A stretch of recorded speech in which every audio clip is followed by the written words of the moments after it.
Hello and welcome to Classic Motorsport Podcast. I'm Jeff Thomas and today we're looking at the biggest hoo-ha in Formula 1 history. And that was the 2005 United States Grand Prix. So what had happened was that during the off-season was that rule changes were made for 2005 where tyre changes were banned by the FIA, and we pave on the oval portion of the Indianapolis Motor Speedway, which would host the United States Grand Prix, where it was a diamond grind surface.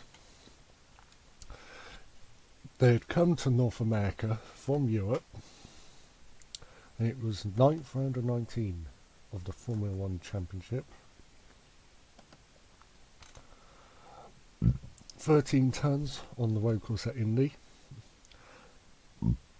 and it was known to be quite an interesting race prior to that. For the event, Fernando Alonso led the championship with 59 points, with McLaren's Kimi Raikkonen on 37 points.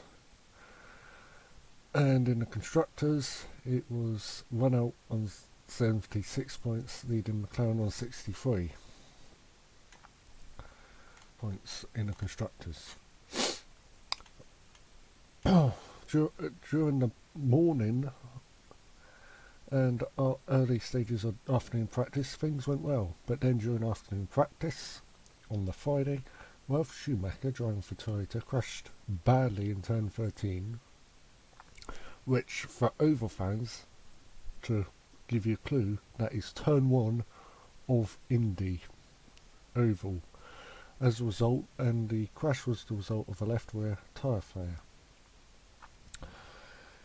Schumacher was unable to continue racing and replaced for the rest of the weekend by Toyota test driver Ricardo Zonta, who himself suffered a left rear tyre failure during practice as well. The place where Schumacher crashed was the same spot, and as a result of the tyre failure the previous year. The 2004 wreck was in Williams and led to him missing several races because of a broken back. The 2005 wreck had safer barrier installed, which was the first time ever used in Formula 1 racing, so that they could absorb the impact. And it did what it needed to do. Luckily Schumacher was okay but was ruled out. Because the final corner was a high bank turn, unique at the time of Formula 1, which has greater than usual tyre loading. It was repaved since the previous Grand Prix with more abrasive surface placed on tyre under even greater loads than before. The following day, Michelin reported it did not understand why tyres provided for its 7 customer teams, which were Toyota, Williams, Sauber, Renault, Red Bull, McLaren and BAR, failed in the turn. And they announced the intention to fly a different set of tyres from their headquarters in Clermont-Ferrand, France. The replacement tyres flown in, which were used earlier in the year in Spain for the Spanish Grand Prix, but it's the same problem when tested.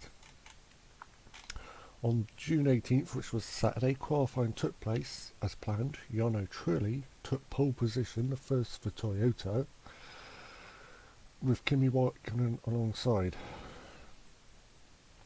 And everyone went through usual with their qualifying times, because that time it was one lap, do as you can. During the Saturday, a letter was sent basically from Michelin representatives Pierre Pasquier and Nick Short to FIA race director Charlie Whiting. Revealed they did not know the cause of the Toyota tyre failures, and unless the cars could be slowed down in turn 13, they could not guarantee the tyre's safety for more than 10 laps. Whiting replied the following morning, expressing his surprise that Michelin had not bought suitable tyres, suggesting teams should limit their drivers' maximum speed specified by Michelin in 2013, he also addressed several solutions which have been proposed by the teams.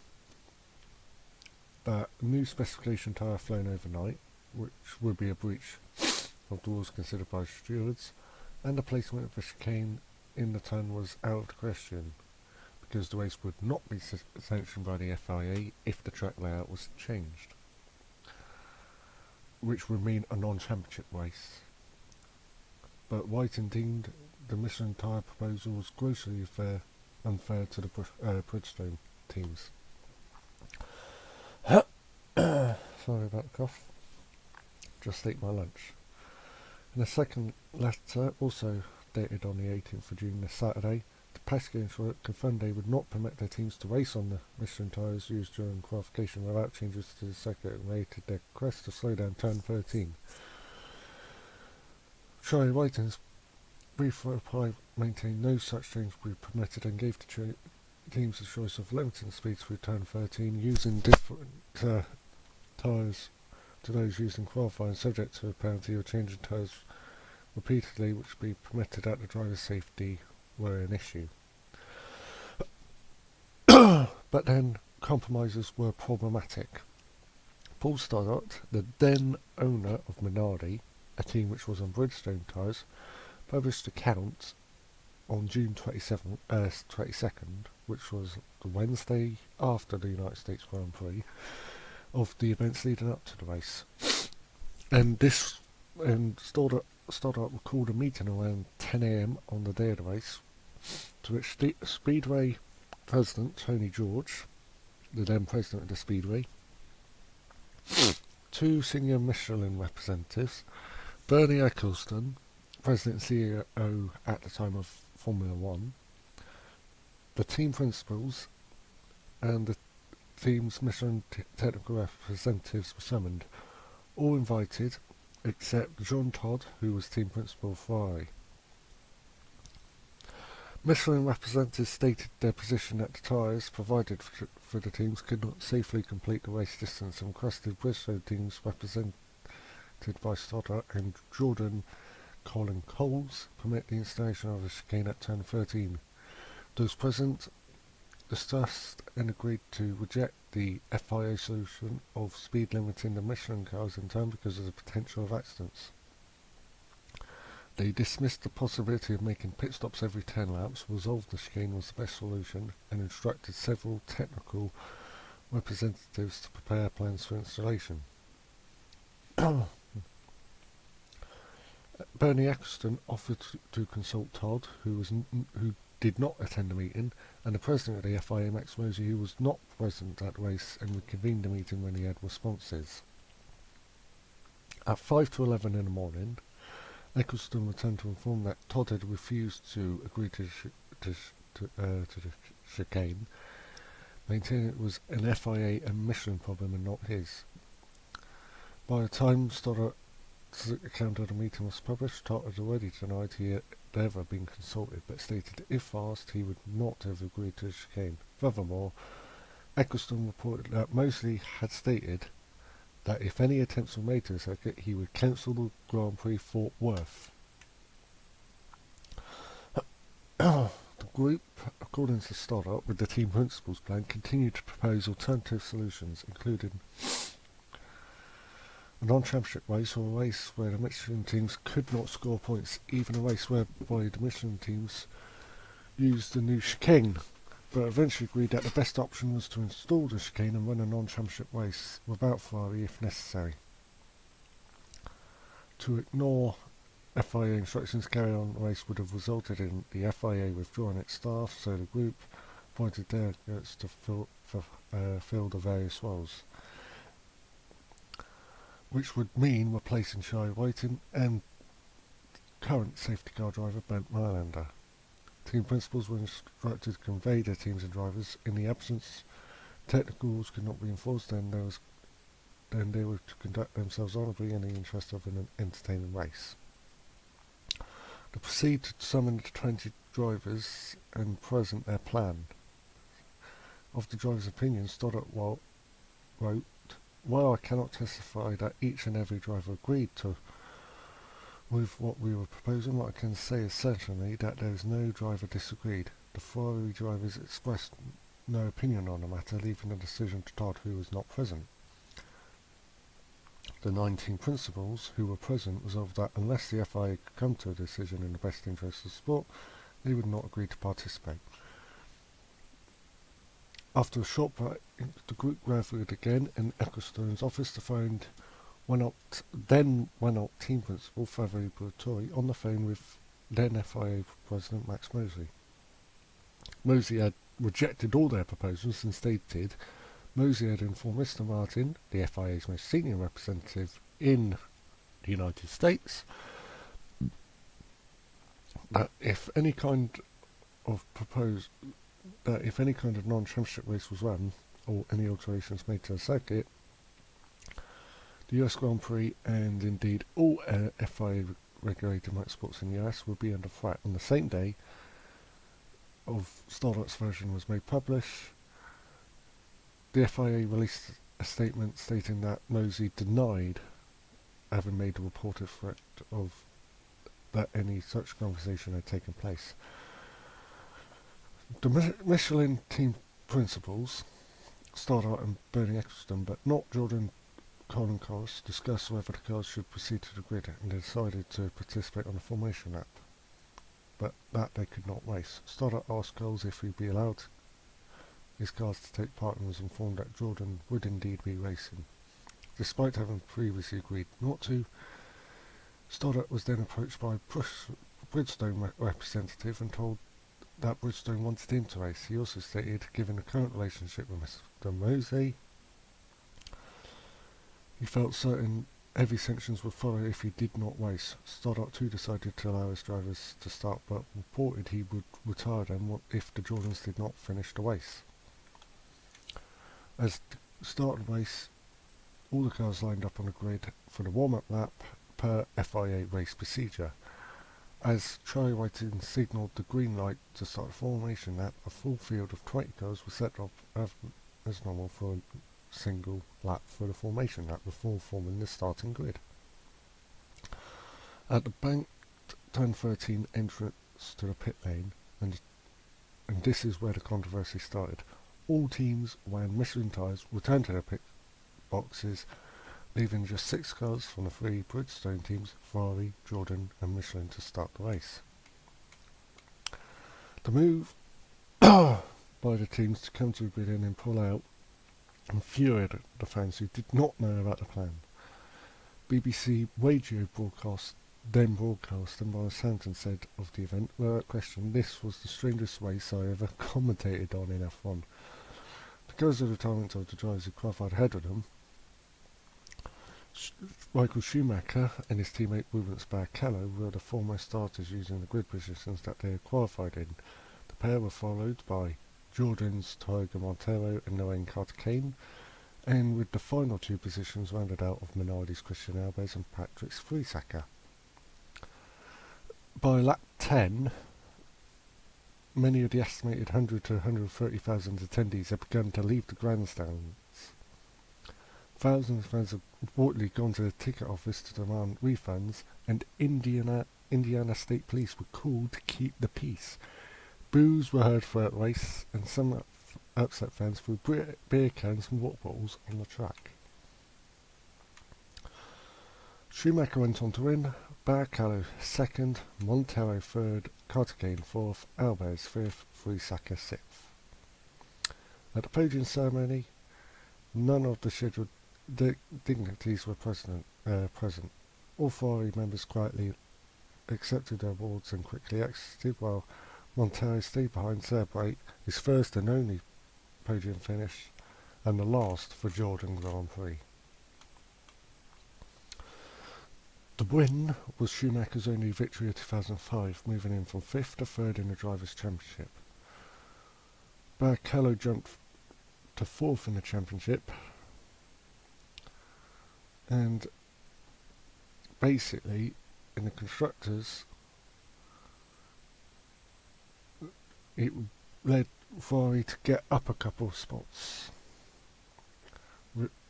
with joint 2nd with McLaren on 63, both teams trailing 1 up.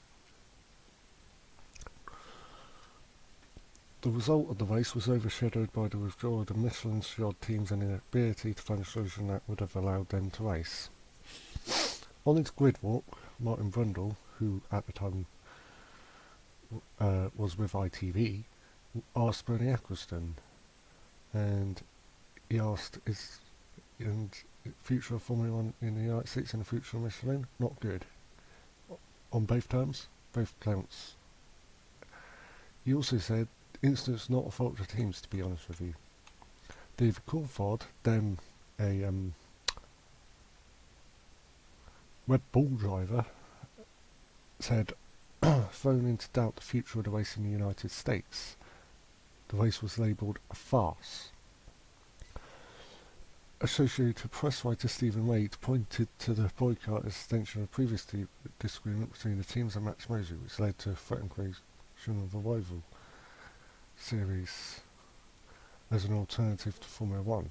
The Guardian's Richard Williams considered the prior disputes to the failure to reach a compromise and felt that the event at this race had increased the risk of complete rupture. Paul Stoddart said immediately after the race that 9 teams, all but Ferrari, agreed not to race, but Jordan not reversed decision at the last minute. In this, Minardi would have also boycotted the race as well, according to Stoddart. In his later lengthier statement, he indicated that it would be Michelin's failure to provide a reliable tyre which had initiated the events. He laid the full blame of the failure to some accommodation which allowed the race to happen for the benefit of the many fans who had paid consumable money for travel and tickets to Mosley and the FIA, with a small share of the blame going to what he characterised as obstruction Ferrari team leader Jean Todt. He furthermore called for Mosley's resignation. The following day, the FIA published justification for its refusal to make a change in tyres or an installation of chicane. It contended that Formula 1 operated under clear rules which would not be altered when a team brings the wrong equipment to a race. It further claimed that chicane would have resulted in a race being run on a track that had been significantly altered without any of the modern safety procedures, which exposed the FIA to significant legal liability in the event of an accident. The FIA also summoned the 7 Michelin-shod teams before the World Motorsports Council at the FIA headquarters in France for a hearing on June 29th to explain their failure to participate, by which it presumably violated the terms of the Concord Agreement. The Concord Agreement is basically seeing a team to race in Formula 1 for a number of years. It later published copies of the letters sent to each team in their interest of transparency. They were charged with violating Article 151C of the International Sporting Code, which refers to acts produced to the interest of competition motorsport generally. Their charges were failure to ensure suitable tyres to the race, wrongfully refused to allow cars to start the race, wrongfully refused to allow cars to race subject to speed restrictions at one corner which was safe for such tyres available, combined with other teams to make a demonstration, damage the image of Formula 1 by pulling into the pits immediately before the start of the race, failed to notify stewards of intention not to race. June 22nd, the FIA produced a press release from Max Mosley in the form of a question and answer session. In the event to clarify the FIA's stand on the controversy, in it, Mosley drew an analogue of hypothetical situation where the engines from one manufacturers had oil starvation problems due to high electrical load in one corner point without those cars would have been forced to run slow as a result. He reiterated that the reason for not installing chicane was purely it had never been tested and therefore deemed unsafe. He pointed out the alternatives that the FIA suggested were feasible and wondered why the teams did not use the pit lane, especially when only 6 Bridgestone cars. The Michelin teams could still compete for the points, scoring 7th and 8th places. On June 29th, the World Motorsports Council found the teams guilty of not being in possession of suitable tyres, but with strong migrating circumstances and failure to allow the cars to start the race. however, found not guilty on the other 3 counts. Punishment was not decided, but it wasn't until September 14th that there was plans for it to be announced. But on July 22nd, they voted to overturn the previous decision and basically find all Michelin teams not guilty. It was due to evidence previously submitted to the FIA summit. What happened was, Ron Dennis, team principal of McLaren, and Red Bull team principal Christian Horner told Mosley and the FIA Senate that Indiana state law left the Michelin teams no option but to pull the race. They contended, had they competed, they potentially face criminal charges for knowing put others at risk if no accident had occurred. Horner later stated in an interview that it was incredibly difficult pulling out a race, that things were going on that were bigger than the sport that day.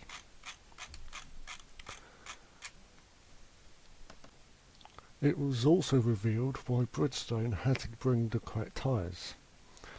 What happened was with Bridgestone was that they provided tyres to the 2 series of IndyCar, which was the IndyCar series and Infinity Pro series, which is now known as Indy Lights via its Firestone brand, and it encountered issues during testing which caused them to return with different tyres. It understood the loads of Formula 1 tyres would be under, thus Bridgestone was able to provide a safe tyre. On June 28th, Michelin announced it would offer compensation to all fans who had purchased tickets.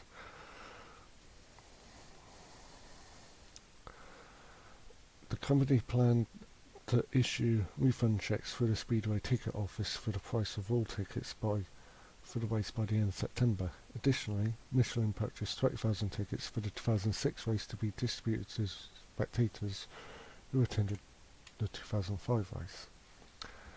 In addition to, there's some discussions about holding a second non-championship race at Indianapolis. McLaren team principal Ron Dennis suggested that an additional race held at Indianapolis after the last official race of the season in Shanghai. They discussed it with Bernie Ecclestone, but Tony George, then president of the Speedway, said that there'd be no race this fall. But because of the mess that there was at Indianapolis, the champ cars, which were running at Cleveland 1 week after the race, granted free admission to all bearers of ticket stubs of the Grand Prix.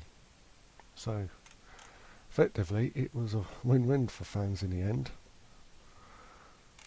although it was basically one of the biggest messes in Formula 1 history.